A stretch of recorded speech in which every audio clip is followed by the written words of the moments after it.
I have read and shared many end-time experiences with you, beloved, sent to us by our brothers and sisters across the globe. But I assure you, none has left me as shocked and baffled as the one you are about to hear. Beloved, the end is already here. We are simply counting the days. This experience is undeniable proof of that reality. If there is one thing I ask of you, it is to listen to this testimony until the very end, so you can fully understand it, and trust the Holy Spirit to guide your heart to discern His will in it. If you stay until the end, you will understand, in the days to come, when the rapture will take place as revealed to this young soul through a specific Bible verse. Yes, I mean she was shown a verse that clearly reveals the timing of Christ's return. Before we begin, I kindly ask you, brothers and sisters, to take a moment to tell me in the comments where you are watching from. The goal is simple, so you can meet and connect with others across the world and maybe even with someone close to you. Share this with your friends, family, and anyone you care about, because what you're about to hear is not something to keep to yourself. My name is Miriam, I'm 17 years old, from Jerusalem. I had this experience on 2nd of August. I had been feeling weak for weeks, but I thought it was just a minor or regular feeling that will soon go down, although it's been intense for 3 says before that day I left this world. On that day, my mother was sweeping the front yard while I sat under the mango tree, flipping through my small Bible. I had been reading the book of Daniel for a school assignment, not realizing that soon, those words would mean more than I could have imagined, and most importantly, after death we'll come across a verse that will change the cost of humanity. Around midday I began to feel a deep pain in my chest. It came so suddenly that I dropped my Bible. The sound startled my mother and she rushed to my side calling for help. My vision blurred as the world around me dimmed, and I could hear voices fading as if they were speaking from far away. The last thing I felt was someone holding my hand and the sound of hurried footsteps on the gravel road. Then there was silence. My body felt light, as though I had been lifted away from the ground. I could no longer feel the heat of the sun. I opened my eyes to find myself in a place that was not my home, yet strangely familiar.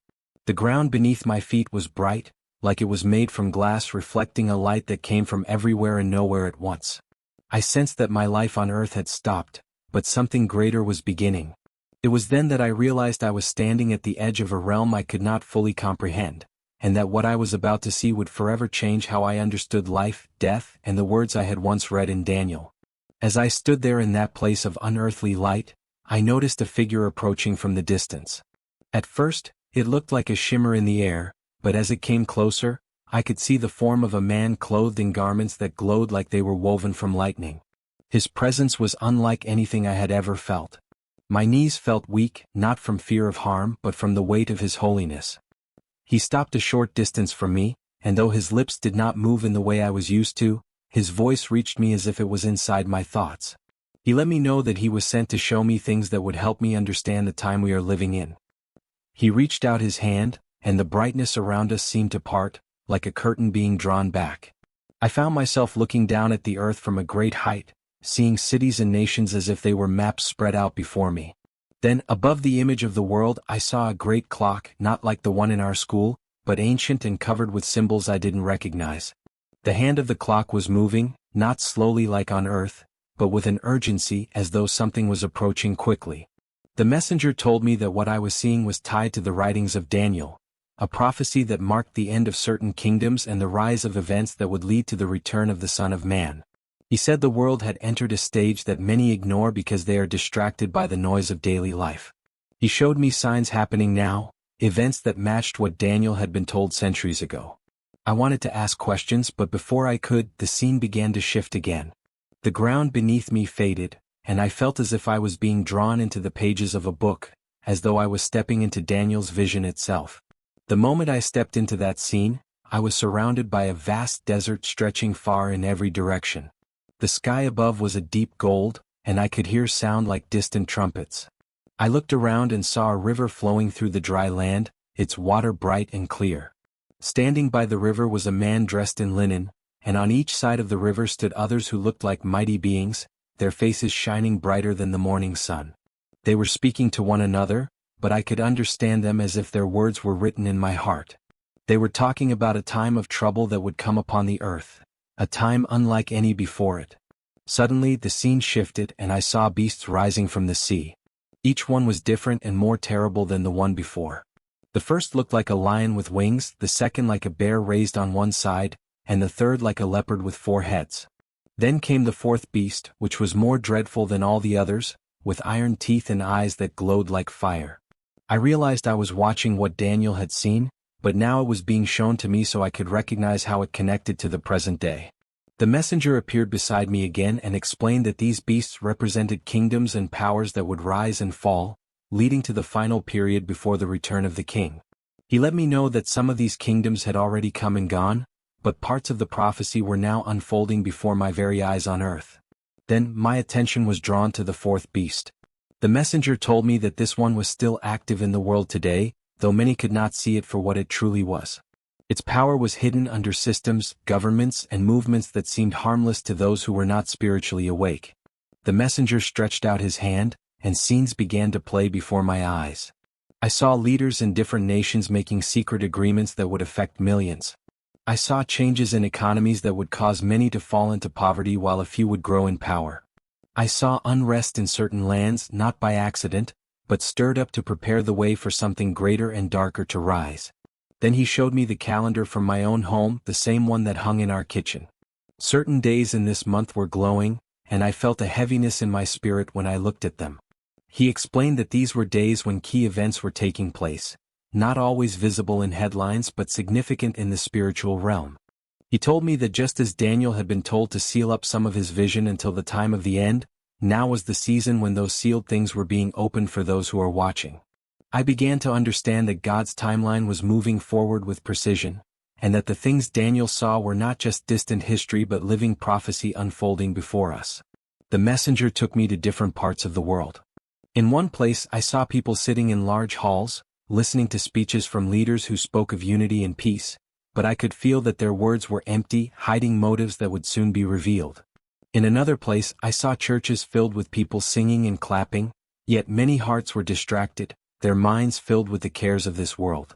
They were so busy with their plans, celebrations, and desires that they did not notice the signs passing before their eyes. The messenger let me know that this was one of the greatest dangers of the time we live in, not open rebellion but spiritual sleep. He explained that many were living as though the days would stretch endlessly before them, forgetting that God's clock was still moving.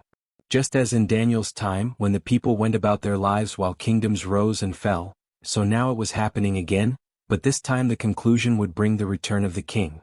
As we moved through these scenes I saw a small group of people in each place who were different. They prayed with sincerity, they read the scriptures with hunger, and their eyes seemed to be watching for something beyond the ordinary. The messenger told me that these were the ones keeping their lamps filled with oil, ready for the moment when the call would come. Seeing the difference between the watchful and the unaware filled me with both hope and sorrow. Hope because some were awake, and sorrow because so many were not ready for what was coming. I began to understand why the vision had been shown to me, not to bring fear, but to call people to prepare their hearts while there was still time. As the messenger stood beside me, the light shifted, and I found myself looking again into my small Bible, the very one that had fallen from my lap before my heart stopped. But now the pages were glowing as though lit from within, and they opened on their own, the paper rustling in the still air until they rested on the final chapter of Daniel. My eyes were drawn to a single verse that seemed to rise from the page with living fire. Blessed is the one who waits for the 1,335 days. The messenger's voice entered my thoughts, gentle yet carrying the weight of ages. He told me this number was not random, nor was it just for Daniel's time. It was a marker, a hidden countdown that would only be understood by those living in the final generation. He showed me, as if tracing time itself with his finger, how this count began from a specific event already fulfilled in our modern world, an event that had passed unnoticed by many but had shifted the balance of nations in the spiritual realm. As he traced the days forward, I saw years pass like falling leaves, then months narrowing into weeks and finally into a single page on a glowing calendar. The calendar turned and stopped, and my heart pounded when I saw it, the month of September, our present year. The days in the middle of that month shone like molten gold, and I could almost hear the faint sound of a trumpet in the distance. The messenger looked at me and said that this was the month when the final sequence would complete, when the prophetic clock Daniel saw would strike its last moment before the rapture. He spoke of sudden change, of the Son of Man descending with power, of the gathering of his own from every corner of the earth. I felt my breath catch in my chest. I remembered the glowing days I had seen earlier on my own kitchen calendar before my heart stopped, and now I understood, they were in September. The pieces of Daniel's prophecy, the visions of beasts and kingdoms, the shifting of powers, and the sealing and unsealing of the words all converged into this one month. The messenger told me that many would scoff, and many more would be too distracted to notice, but those who are watching, praying, and living with their lamps full will not be caught unaware. Then, with a voice like the stillness before a storm, he said, "Tell them, September is not just another month. It is the appointed time." He told me that the prophecy in Daniel was not written for history books alone, but for living hearts in these very days. He revealed that the shifting of powers, the unrest in nations, and even the silent agreements being made between leaders were part of the final movements before the kingdom of the Son of Man would be established forever. He reminded me that the month I had left behind was not an ordinary month. It marked the opening of a sequence of events that would grow clearer to those who prayed and watched. He let me know that many would dismiss this, either because it was uncomfortable or because they felt there was still plenty of time. But he also said that those who take these words seriously would find strength, guidance, and peace, even as the world grows darker. He urged me to speak not with the aim of pleasing ears, but with the purpose of awakening hearts. Then he reached out and touched my forehead. In that instant, it felt as though a wave of warmth passed through my entire being. The light around me became brighter than ever, and I felt myself being pulled backward as though through a rushing wind. The throne room, the visions, and the messenger began to fade into a distant glow. The next thing I knew, I was opening my eyes in my own room. My mother was at my side, tears streaming down her face, and others stood nearby, whispering with relief. Since that day, the visions and the words of the messenger have never left me. I think often about the people I saw, those who were unaware, living as if tomorrow would always come, and those few whose hearts were watching and ready. I remember the glowing calendar days, the shifting kingdoms, and the throne where every life was opened and weighed. All of it reminds me that our time here is short and precious. I have come to understand that walking with God is not something we can postpone until we feel ready. The time is moving forward, just as it did in the days of Daniel, and each choice we make now is shaping our eternity. The prophecy is not just a story to read. It is a living truth unfolding in the world around us. And the day will come when the Son of Man receives his everlasting kingdom, whether we are ready or not.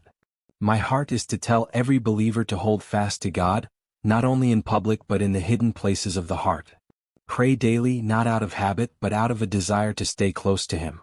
Read his word with hunger, because in it we find the strength and wisdom to stand in these times.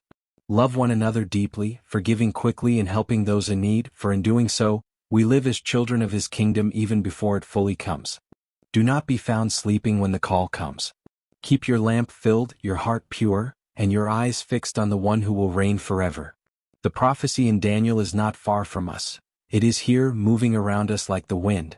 And the greatest thing we can do is to live each day ready to meet the King.